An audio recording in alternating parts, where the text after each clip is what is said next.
मुंगावल' देहा फाहामसालि नाथाय बेयाव डक्टर नार्स थानो थाखाय रुम गैया।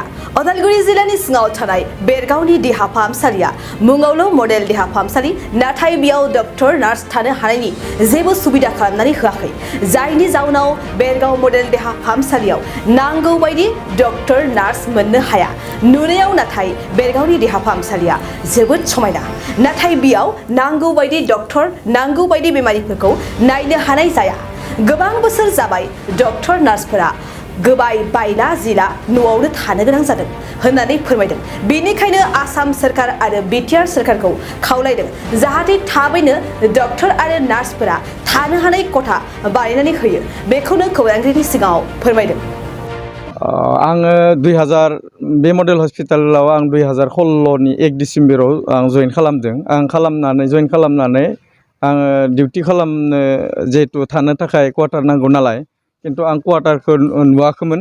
आं मोनसे गोजाम जितु बे 2016 बेसेबांबा बेखौ ओपनिं खालामनायनि सिगाङाव जि एमपिसि दङमोन गोजाम, बे एमपिसियाव बहुत माने लेथ्रा जाना दंमोन, धुला एम्फौ बा बायदि बायदि आरो थिङा सायाव गब्लंनाय, अखा सिरो अखाया माने गेजेर हालाव माने गंसेबो रुम मोजां गैयामोन।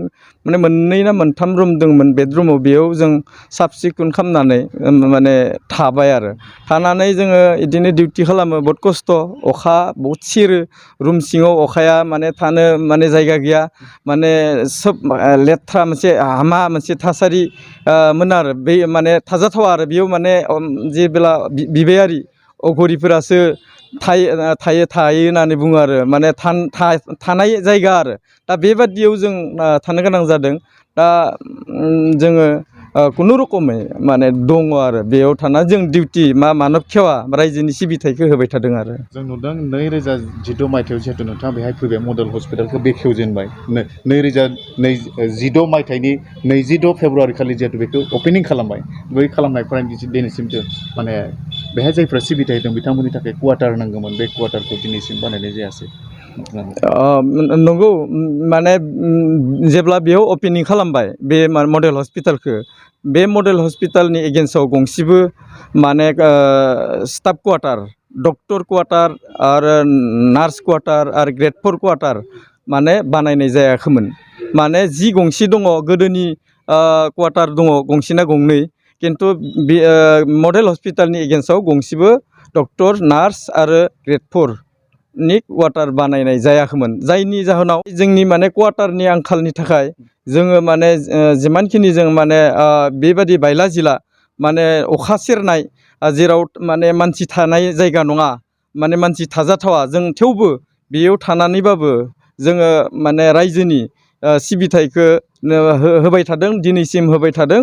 खस्थ'यैबाबो थानानै जों माने मानब खेवा जितु रायजोनि सिबिथायखौ खालामबाय थादों। दिनैसिम जों क्वार्टारखौ मोननो हायाखै।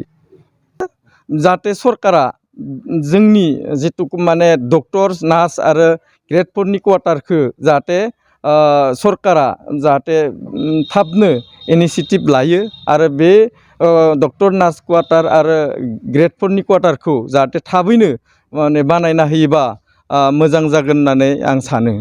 মই যোৱা নৱেম্বৰত আহি জইন কৰিছিলোঁ। তেতিয়া আছিলে আৰু চাৰিজন আছিলে, দুজন 1 year আছিলে, তেওঁলোকৰ টাৰ্ম শেষ হ'ল। এতিয়া আৰু দুজন আছিলে আয়ুৰ্বেদিক ফিজিচিয়ান, তেওঁলোক দুজন প্ৰমোশ্যনৰ কাৰণে ট্ৰেন্সফাৰ হৈ গ'ল।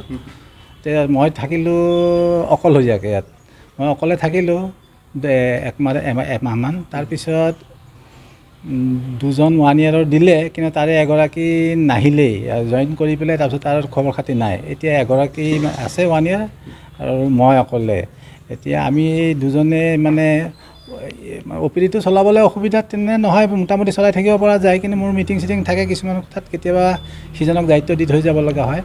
তাৰোপৰি আমি ইমাৰ্জেঞ্চিটো চলাবলৈ চেষ্টা কৰিছিলোঁ, কিন্তু নোৱাৰিলোঁ মানে আৰু এজনেতো জইন কৰি পেলাই আৰু নাহিলে। আমি দুজনে ইমাৰ্জেঞ্চি পাৰ্টটো চলাবলৈ অসুবিধা হয় যথেষ্ট, 24 hours চলাবলৈ। মানে যিকেইটা কোৱাৰ্টাৰ আছে সেইকেইটা আগৰ নিউ PHC-খনৰ লগতে থকা কোৱাৰ্টাৰ। মই মানে চাই মেলি যিটো বুজিলোঁ, কিন্তু এই মডেলখনৰ লগতে যি কোৱাৰ্টাৰ হ'বলগীয়া আছিলে, বোধ কৰোঁ সেইকেইটা কোৱাৰ্টাৰৰ মানে ইয়াত মানে গঢ় লৈ নুঠিল আৰু সেই সময়ত মানে মডেলখনৰ লগে লগে যে কোৱাৰ্টাৰবিলাক হয় আৰু ষ্টাফৰ তেনেকুৱা কোনো কনষ্ট্ৰাকশ্যন বোধ কৰোঁ নহ'ল সেই সময়তে। তাৰপাছত এনেকেই বস্তুটো থাকি গ'ল। এতিয়া সদ্যহতে যিকেইটা পুৰণা কোৱাৰ্টাৰ আছে আগৰ নিউ PSCৰ হেৰিত সেইকেইটাতে মানুহ মানে থাকে আৰু সুবিধাজনক নহয় যদিও এনেই কৰি আছে আৰু থাকিব লাগে আছে আৰু উপায় নোহোৱাকৈ।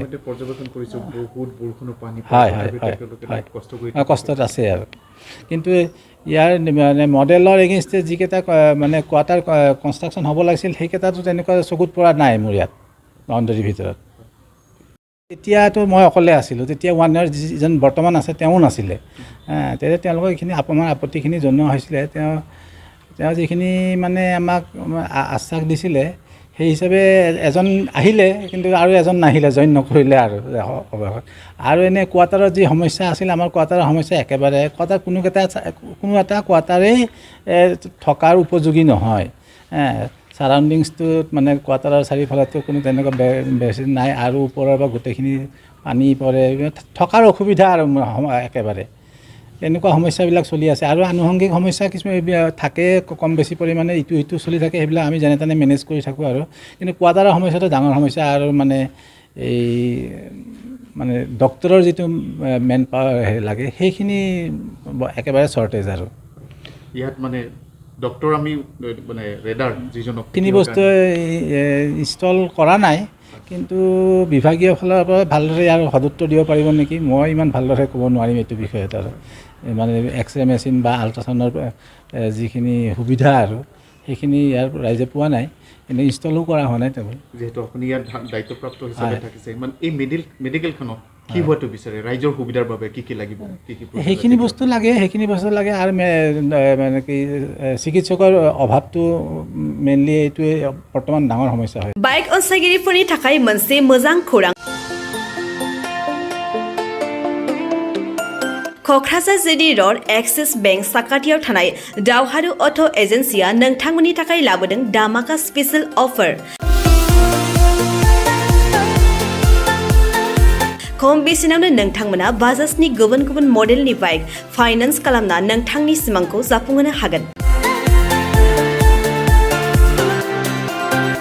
13,800 रांनिफ्राय जागायना 19,500 रांजों नोंथाङा बाजाजनि गुबुन गुबुन मडेलनि बाइक जेरै प्लाटिना, पालसार बायदि गुबुन गुबुन मडेलनि बाइक लानो हागोन।